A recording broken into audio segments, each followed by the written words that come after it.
Kensil Culture, Puppets, Props, Puns, Podcasts.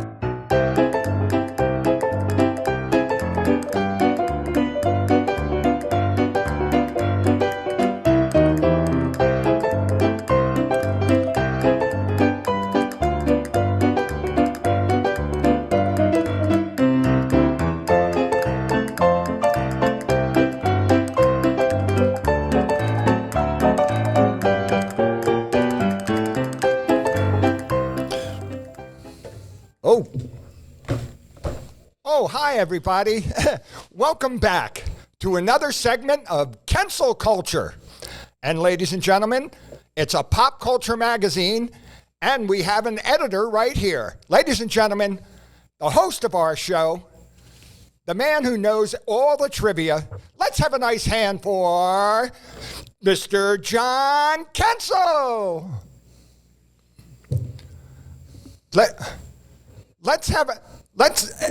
Welcome back, ladies. Let's have a nice hand for our host, Mr. John. Here's Kensil. What? Hello? Is anybody home? Please, Hammer, don't hurt me. God. I mean, it's... I didn't write that. Yeah, you nailed it, John. Ladies and gentlemen, comedian John Kensil. Hey, everybody, it's John Kensil, the only comedian with a podcast who's had plastic surgery to look like the guy from Phantasm. Boy. Okay. Michael Baldwin was in Phantasm. That's right. Wasn't there a guy named Michael? There's an actor or something named Michael Baldwin. That's my real name. Oh. Anyway, this is our post-Christmas, pre-New Year's Eve show. I'm so excited about post-Christmas New Year's Eve show. Yes. Did you have a nice Christmas? I'll visit you between the holidays. Remember that joke? Okay. But, ladies and gentlemen, did I have a nice Christmas? I had a mediocre Christmas. I wasn't, but it wasn't a bad one. I was by myself. I had a lot of shows, and and my family was up there, and it was the coldest day of the year. Okay, it was colder than Santa's breast pocket. I was going to say witch's tit. No. Did you get that tie for Christmas? Did I get? Now, John. Wow, that's a nice tie. You know I look good in anything, okay, but a mirror. All right, look at that. This is another tie from. This is from a company called Dollar General. No, Artifacts Museum. Okay, and I had one last week, and it had it's the Spanish Armada. Okay, we're not supposed to curse on the show. That was. The Spanish Armada. Don't you know about that? That's Off like the the Fleur coast de of Lures. Spain, and England defeated them. Oh. And then Nelson got his leg blown off and his arm blown off. Then he was half Nelson. But this is history, John. Where have you been? Gosh. I apologize. I'm not up on neckwear. I've had neckwear up to here, all right? But we did something very neat on... When was it? We did celebrate. We did celebrate with a show at the World Cafe Live, and it was a burlesque show. And I haven't been a burlesque for a while, but it was a burlesque Christmas show, and I was the yes, John. On a podcast I was on, I worked with a gentleman who was all involved in the. That was polite of me. Who worked with burlesque girls, and I said.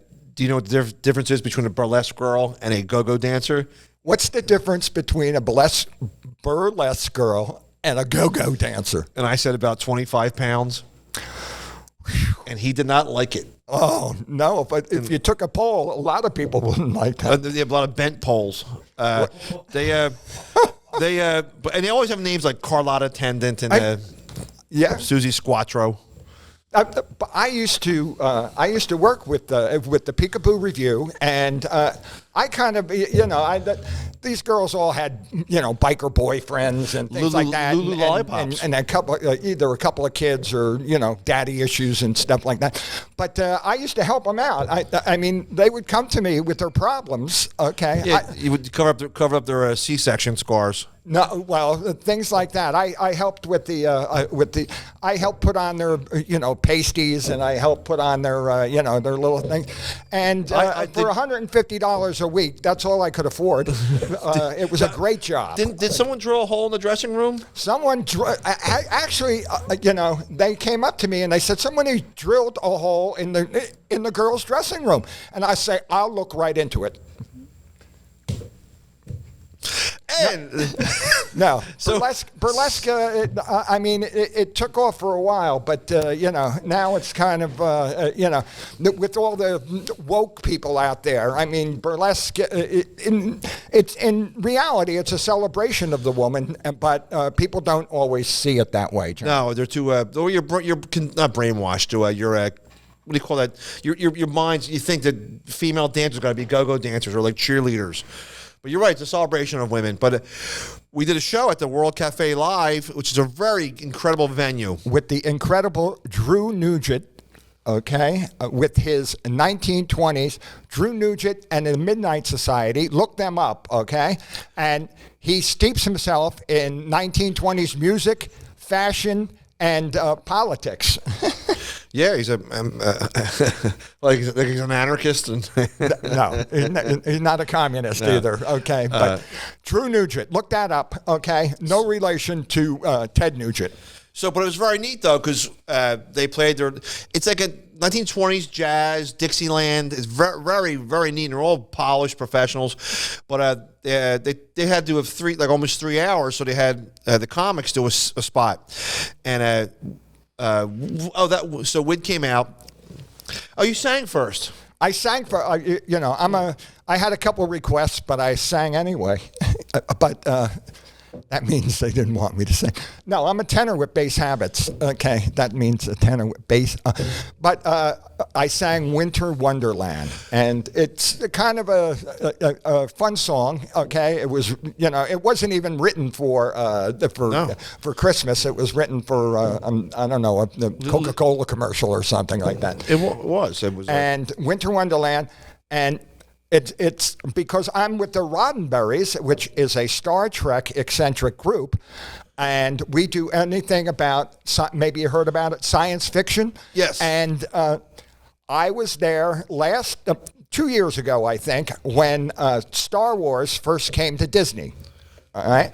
And I look, if I put on a flannel shirt and comb my hair different, I look a little bit like George Lucas. George Lucas. In Disney World at the Star Wars Pavilion, whatever it is, they have to pump in loser gas so people feel fine there. Well, that'll scare them out of their parents' cellar. Okay. No, I lived at home until I was 23. Why? I wanted to graduate high school. But, But I sang the same song, "Winter Wonderland," which has one of my favorite lyric is when it comes into the plans that we made.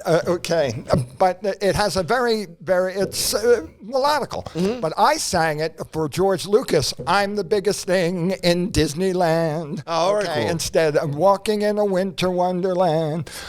And I used a comedian called Kevin Sullivan used to always have within the chorus of Winter Wonderland. He later on will perspire as we pick our nose with wire.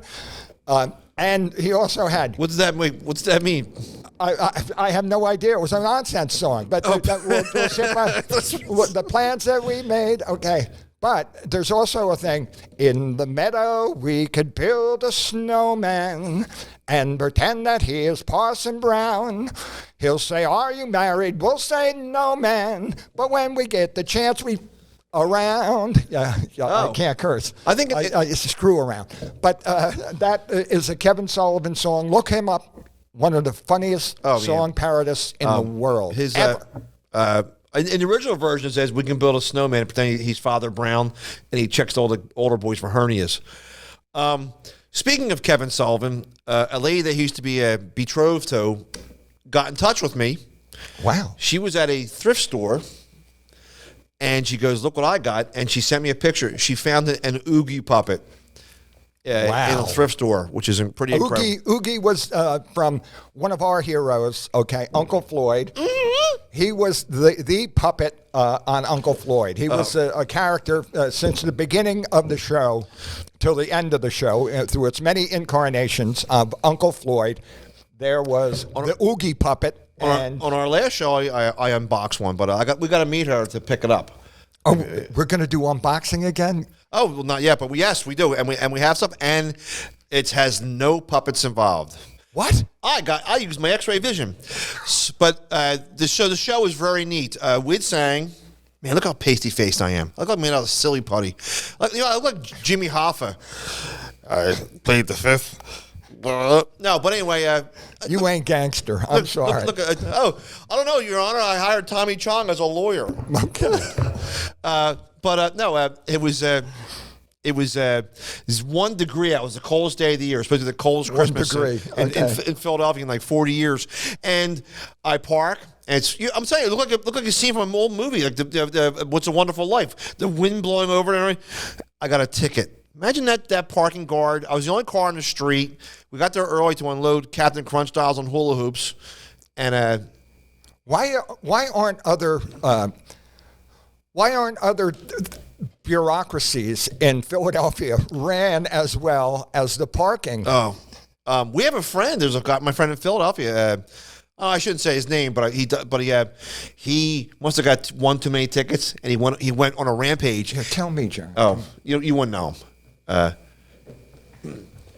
Dave Hill. Oh, but he makes a mission. He has a site called Illegally Parking Authority, right? And he drives around the city and he finds a guy giving tickets out, but the car's parked illegally, giving the tickets in. I have a friend who that happened to, and he followed that guy all over, going, "You parked illegally. I want to citizens arrest, Yeah. citizens arrest." Yeah, you know, but they're relentless. They made a TV show about it. The first season or two was in Philadelphia called Parking First Wars. season, 8 seasons, or 9 seasons, or whatever it is. One thing, That's the ticket. Exactly right. Yeah, I parked one time. Right next to a meter, and it's one of those meters you put your credit card in, right? I have a credit card. I walk out my driver's door, and I walk on the back of my pickup truck, and my pickup truck's, I don't know, 12 feet long. It's not 150 feet long. I'm walking around. I wasn't taking my time. I wasn't dilly-dallying. I wasn't lollygagging. I wasn't, whatever. And I come around, and here I'm getting a ticket. I came to pay it, and the guy was right. He must have jumped out of a tree like on a bungee cord, or had like a manhole they do cover. that. They have stealthy like ways. Oh, right. And he goes, "Sorry, man, I already wrote it up, right?" Oh, I'm wrong on that story. I didn't tell the right story. I did that. I walked. I walked on and paid for the ticket. I had to walk up, and you put the ticket on your windshield. The guy was writing me a ticket already. It took me 30 seconds. He was writing me a ticket, and he goes, "Sorry, man, I wrote you a ticket." And it's funny because we can't erase it. They don't have the technology. What is it? It's all computerized. Everybody. I mean, it's like picking on like Bush or Trump or somebody like that. It's those jokes about the parking authority. They're too easy because everybody hates them. Oh my God! But what I did, my receipt was 2 minutes before I got the ticket. So I made a photocopy and I said, here's something, and they deleted it. All right. The very next week, 7 days later, nonetheless. 7 days later, makes 1 week. I park in the exact same spot. I was going to the Schubert Theater. And so did parallel things happen? And I park in the truck, right? Do everything. I put my flashers on so people know I'm doing something. Get my ticket, put it right there in the passenger thing, right there, right? I come home, I come out, I got another ticket. I'm like, what is this? Another? I'm freaking out. So I look at the ticket, and it said my shirt will be on Tuesday. Now I look at the ticket, and it says obstructive view. I couldn't read the ticket. So I took a picture of my windshield and mailed that and said, yes, it was. Your guys just didn't look for it. They're out to get me. I must have been wearing a give this guy a ticket sign, but yes. I had like $3,000 worth of tickets at one time, maybe even $4,000. And I hooked up with a politician. I won't mention his name. Okay? I know who it is. Yes. Okay, yes, because in Philadelphia, we like pretzels so much because there's so much crooked dough going around, okay? And I had $3,000 worth of tickets. So a certain person told me, okay, if you go down to this restaurant on 9th Street and you give all your paperwork to the maitre d', and you spend, $150, and things will be taken care of. So I go there, and I go there with my girlfriend, and we, drinking wine and stuff, and the maitre d' goes, and was everything satisfactory? Got the paperwork. Everything satisfactory? Yeah. And I hand them the paperwork, and we have a great meal for $150, and John, yes? I get up the next day because I hate to get up, and I'm going to court, and there I am. I go through all the body checks and everything like that, and when I come in there, the court stenographer is the same guy who took my order the night before, the maitre d', right. And there he is. They talked it down from $4,000 to $84. Okay, wow. I know it was under $100, and that was just, that was the beauty of it. Okay, I used to love Philadelphia, and because you'd get in trouble, but there's so many other people in trouble, that it wouldn't mind. I had a friend who years ago had an uncle that was a judge at traffic court. Yeah. Right. And one day, this Italian builder that we know, his guy's driving up 95 in a dump truck, and the back of the dump truck fell open, and all the doors and drywall flew out on 95, and he got a ticket for it. So, I was asked by me to talk to my friends who's friends with the judge. Now, he didn't want the ticket fixed. He did not want the ticket fixed. He just wanted to get in the courtroom early because he had an appointment for some other job later on in the day. Mm-hmm. Right? He didn't want it fixed. Well, when I told my friend, they fixed it for him, even though he didn't want that. All right? So they're appearing for the traffic court judge, and they bring out the old Italian driver. Oh. Not the owner. Yikes. So the owner of the business is there, and there's the old Italian guy. And just keep your mouth shut, and the judge will go, all right, I can see here, no charges, here you go, right? The old Italian guy starts crying, going, forgive my accent. All right. It's okay, I can say this, my hamster's Italian. But he goes, this guy, he told me to drive with that, like that. It was this guy's fault here. And he starts blaming. Look at that right there. All right, there's my voucher. There was the driver right over there. That's just what he looked like. And he said his piece. Yeah. And but that's exactly what happened there. But he's going. And he wasn't. He must have thought he was being charged like a jail term, right? And the judge goes, you shut up. Right, but I'll tell you, it's they are relentless. Relentless. Even during the Christmas season, they don't care. When I first got to Philadelphia, I had a gig at the Warwick Hotel. Okay, and I had to unload my stuff, so I started unloading my stuff in a side door. Guests of Kensil culture stay at the Warwick Hotel. I thought we stayed at the Barclay. No, or the Motel 5.5. I apologize. I cut you off. You're at the Warwick Hotel. Okay, at the Warwick Hotel, and I'm taking out my props because I'm a prop comic, and I'm taking out my prop, and I see, and when I come out, there's a cop sitting there writing me a ticket. And, he's sitting in his car, and this is, I guess, when cops could get parking tickets. I'm right on Walnut Avenue. I'm super illegal. But I come over to, protest the ticket, and there he is, and he has a can of Budweiser between his knees in his patrol car. And I just saw that, and I said, buddy, I'll take the plea. I have a friend that's a milkman. What? No names. And he was delivering milk in Camden. Okay. And he was always being bothered by hookers. Late as night. The world's most profession people. Hookers, crack whores would come up to him. And they would always bug him as he's trying to serve milk to the students of Camden, New Jersey. And he couldn't take it anymore. So he said, oh, look, there's a cop over there in the parking lot. I'm going to go over and tell him my complaints. I pay his salary. I'm going to tell these hookers to stop bothering me. Yeah, so this is probably early in the morning. I mean, Dark, that's dark. It because- was dark. And, Yes. and the hookers, he was going to complain about the hookers? Yes. Because he couldn't get them wholesale, I guess. No, I mean, you know, that's... There's more to the story. Sorry, John. No. But what happened? So he puts down his Civil War musket, and he oh, no names here. And the milkman walks over to the cop car in the back of the parking lot, and it was tucked in the back of the parking lot. It wasn't like right in the middle of the parking lot. Right. And he goes over, and there's the cop in the car with a lady's head in his lap. And Wow. And he's like, oh, sorry. So I said, what'd you do? He goes, I waited till he was done, then I told him my complaint. Like, this is weird. This is weird David Lynch Twin Peaks. That's like The Sopranos. Okay. That is. That's exactly what it is. Like, except me to The Sopranos. I have actually, you know, because I lived in New York for a while, they used to do it right on the street, you know, sometimes like at 4 and 5 in the morning, you know, coming out of the clubs and, you know, the prostitutes before they kind of cleaned it up in New York City. And, well, the internet sort of does that now, you know, you can I have a friend. do that. He has a son that's sort of a dimwit, half-wit, if you will. I'm right here, John. Right? Not a full wit, but he's always sending me texts saying, hey, I want to go to Nevada.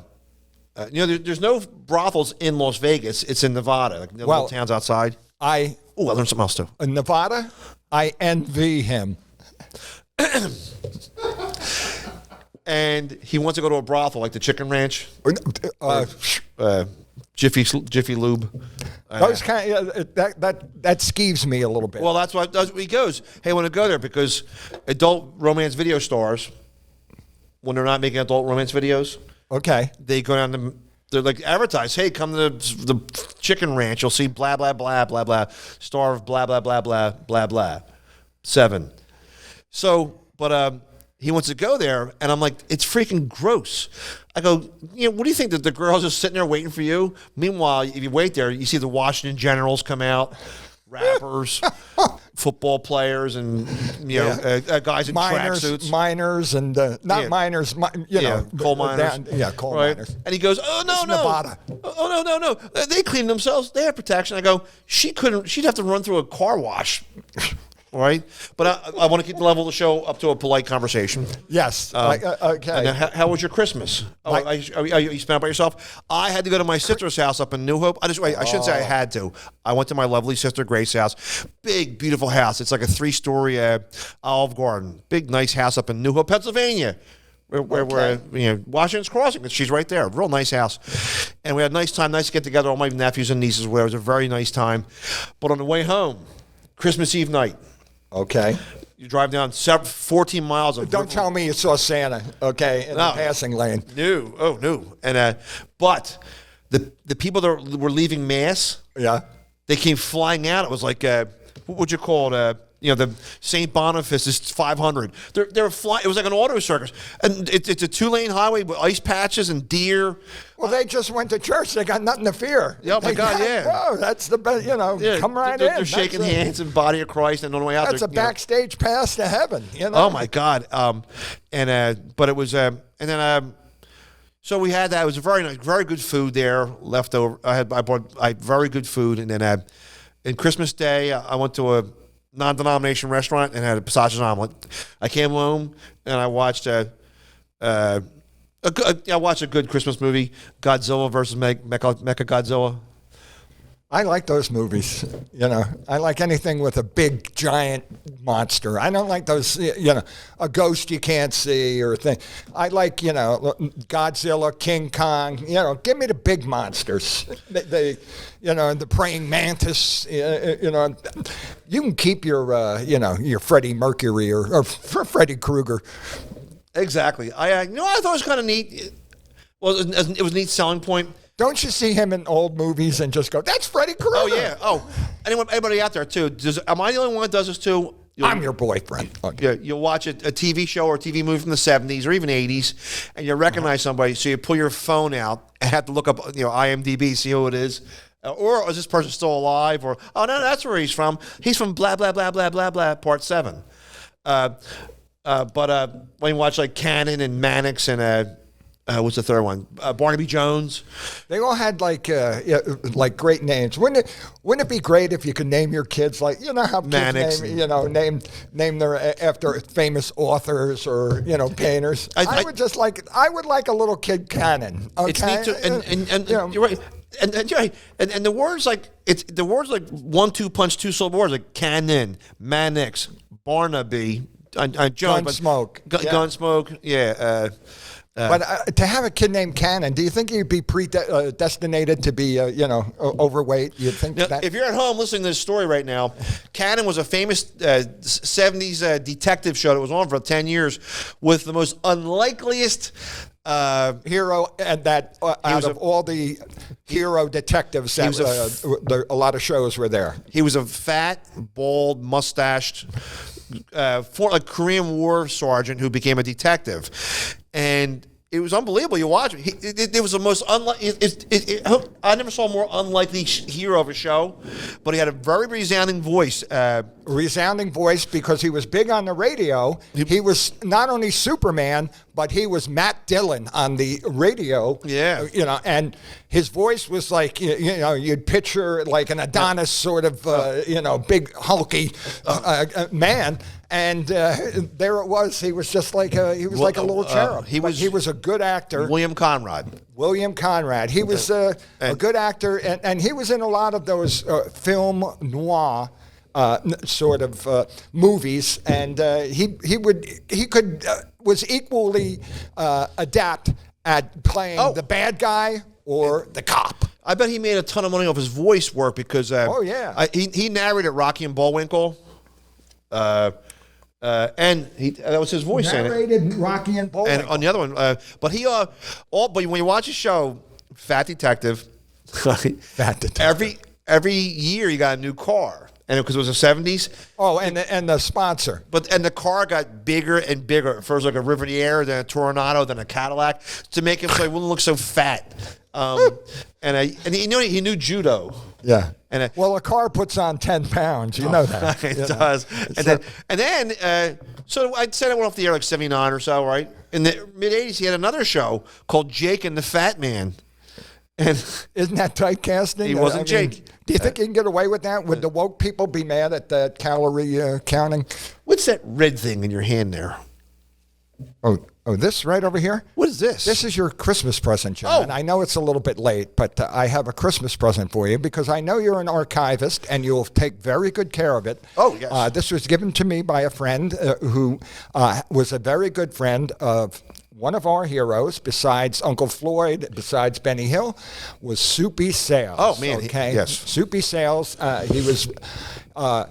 big in Detroit, Michigan, as a jack of all trades with the early television. He had a news show, a jazz show, and the thing that caught on was the kid show. Okay, and he took the kid show, because he would have to do all these different things at different stations, because they would have a guy not only sweep the floors, but they would have him be the anchor the weatherman was the horror show host. A kids show in the morning, kids show in the afternoon, sea captains, and. But he went to national fame. Soupy Sales went to national fame.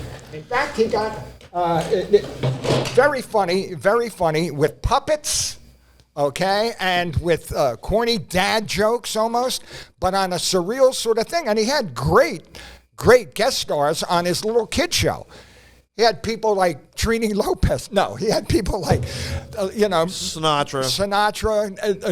He had Dean Martin on it, and Kurt Cobain. Herman's Hermits and things like that. He became very big, and he was in a recording studio a lot because he fancied himself a singer, and he had two big hits. He had Bafalafaka, which was a Turkish sort of old song, there's but no he swearing had on this Do show. the Mouse. Show him how to do the mouse, John. I'm not doing this. What are you, too good to do the mouse? I don't like doing peculiar things. Well, hey, do the mouse. Yeah, peculiar things. Look at how you dress. I'm okay. He loves okay. But it got so big that here's Soupy Sales. Here's a record Okay, look at that beautiful record. All right. Now he went halfway serious because this is on right here. This is on the Motown, because he was so big in Detroit. Yeah. He must have knew people, I think. But he has different sort of songs than all novelty. He has "This Guy's in Love with You." He tried to do that. He sang it For seriously? Once in My Life. But here it goes. Instead of sorry, I hope it's not busted. Okay, look, and it had "Tell Me What He's Got That I Ain't Got." Here's a great song. Life never brings a bottle to the party. Okay, which that's life. Green Grow the Lilacs. Wow, he's really on Motown. Green Grow the Lilacs. That's an old song. Does he do WAP? What's that? Nothing. Look at John, all right? Look at John, okay? Yes. Compose yourself, all right? Compose yourself and get off my Bach, okay? Get off, because it's Bach, it's not Beethoven. Soupy was from South Carolina? No, but Soupy Sales on Motown, okay? And unwrap your bubble gum, okay? And let's think about living. And come to baby do. Come to baby do. Well, this is in like brand new, never open condition. This is actually pretty cool too. And Soupy was from where? South? No, he was from actually West Virginia. Okay, but he had Gilligan was also from yes. West Virginia, but Soupy was from West Virginia, and he made it up to Detroit, and he became a big time thing. So this is actually look at this, very cool. This is actually a Soupy. Stop stalking me, Okay, no, and it's this is going to be a stocking stuffer for John. Oh, John, very nice. Thank you, and Merry Christmas, brother. Look, there's some lewds in here from the '60s. Look, the stocking was hung on the green screen with care. Okay, look at how that fits in. Now people are going to think that it's an actual Christmas show. Adults like Soupy Sales because he was doing inside jokes for adults, and I think Pee Wee Herman he paved the way for that, or funny like what's his name? He did Uncle Floyd did like characters, and he talked with an accent like, now kids, here's what I want to tell you how to do today, and like something like a hipster. He had a cute little, like sort of southern, almost southern accent. Yes, with a twinge and a twinkle in his eye, and that's what made Soupy so funny. He was, he was on the cover of like magazines, and he had his day. You have glasses. Yeah. What's the true story about him saying, "Hey kids, take the little square piece of money out of your parents' wallets and mail them to me"? Is that true, or did he really get $100, $1 million? Now, I'm sort of a student of that stuff, and I got to study a lot of his notes. My friend let me study a lot of Soupy's notes before they were donated to Rowan University, a whole stack of things from early in his career on, and amongst it, I had found the actual script telegram. Oh, really? That he got saying that your services are no longer, needed for a week, or you're suspended for a week, or something like that. But it was an actual, that I got either a certified letter or a telegram, that said that he was. So apparently it was true.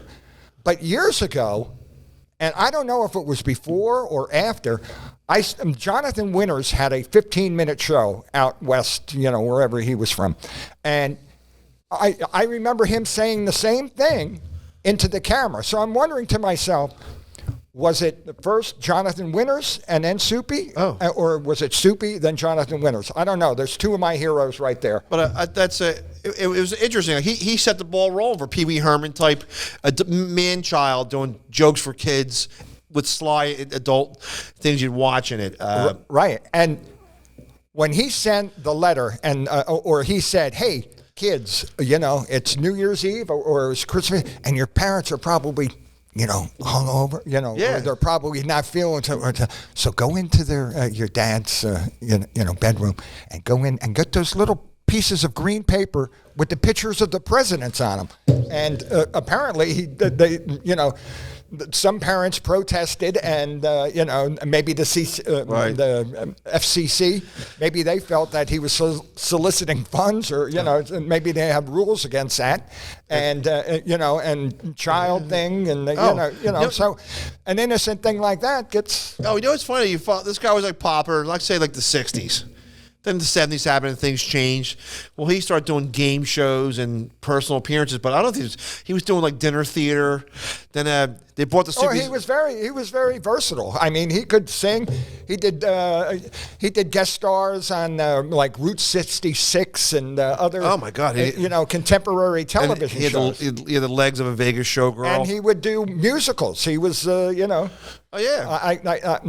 I can't recall off the top of my head which musicals he did, but I know he did musicals at these dinner theaters that were around at that time. He used to shoot ping pong. What? What is wrong with you, John? He used to shoot ping pong balls in the audience with a body part. So anyway, in the 80s, he came back with the new Soupy Sale show. He came back with the new Soupy Sale show, which it's not as Of course, it had funny jokes and funny moments and things, but it's not the traditional one that he had in the '60s. And things lose their luster. It was a little. He had this weird gray black wig on. It was like or a bad comb over. It looked like he had frosted mini wheats or a giant SOS pad for hair. But what often happened on the show is that there'd be a knock at the door, and this big red or brown furry arm would come in, and that was a black tooth, and there was a big white hairy one called Black Fang, and that was white, and they would just go ooh ooh ooh ooh, and he would say, oh, "What do you mean?" And it was always a stupid joke. But it was like the teachers on Charlie Brown when they said, but people understand it. It's like when Darren McGavin curses in the Christmas Story. I mean, that was the sort of feeling that you got when the giant dog came in, because one was a big white dog, one was a big white dog. There was no gray area in there. But I'm sorry. But they were. It was hilarious. His inner. So I'm watching it, and it's once again for that same reason. It was watching adult men act like idiots 5 nights a week. Right. His girlfriend comes to the door, but you don't see her. It's obviously a man impersonating a woman, and she goes, "Oh, Soupy," and a voice like that. "Will you love me when I'm old and gray?" And he goes, "You know I do." And then he gets hit with a pie.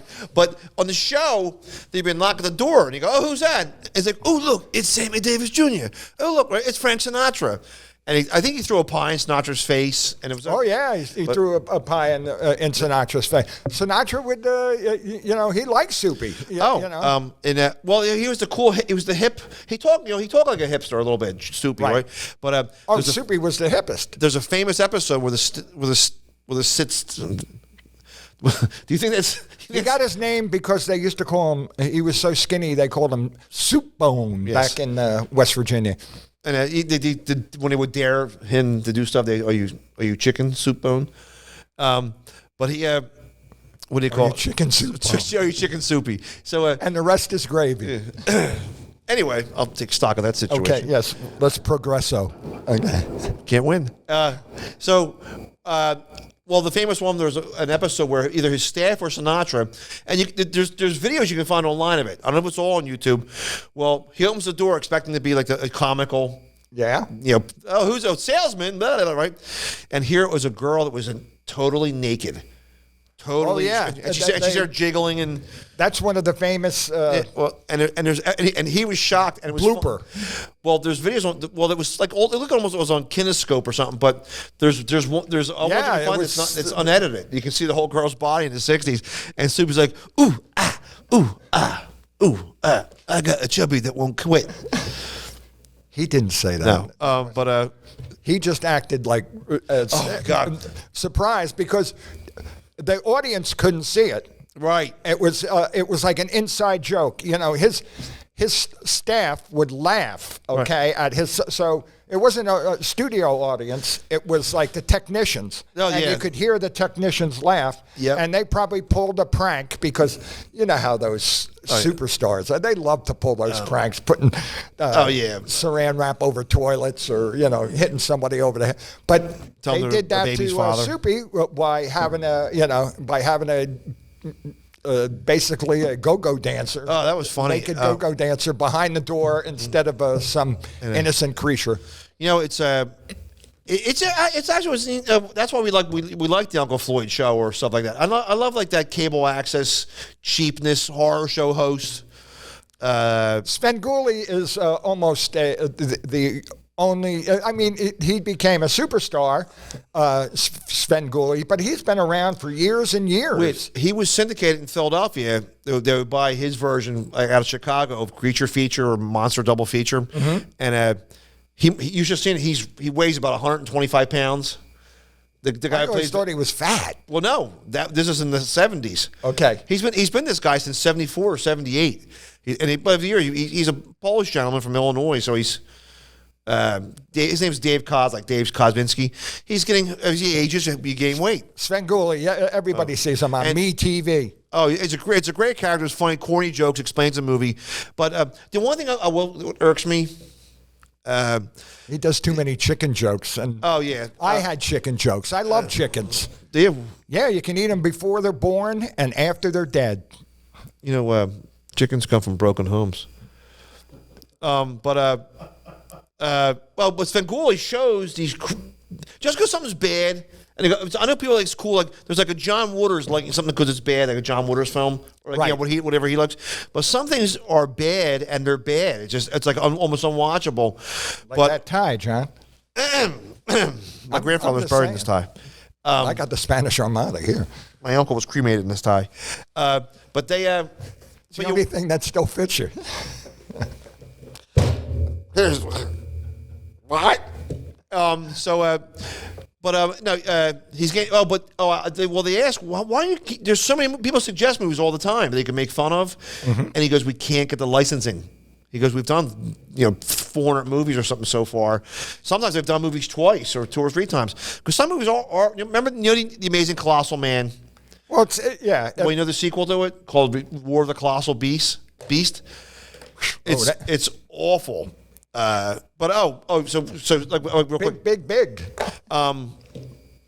Soupy Sales actually made a movie in like 1967 called Birds Do It, where he's like a mop boy at NASA or somewhere, and he gets zapped by a ray and he can float. And I don't know what the whole sense of the movie was. He just floats around clouds and stuff, and it's just called Birds Do It. Yeah, like that. Yes. Birds do it. Okay. Look, carrier pigeon. Pigeon toad. I'm sorry. Oh, this is Mr. Callahan. Oh, that's in case you get a tweet. Sorry. I don't want a pigeonhole. The other day in the trash at my neighbor's house, I took a picture of it. Today's trash. It was yesterday. Blow up doll in the trash. It's very hard to find a used blow-up doll. Okay, I mean, they're like $100 now, and I have to trash pick them or find them at a flea market. A used blow-up doll, yes. Yeah, well, I show it and I go, oh look, she's exhausted, and she left me flat, and I popped her.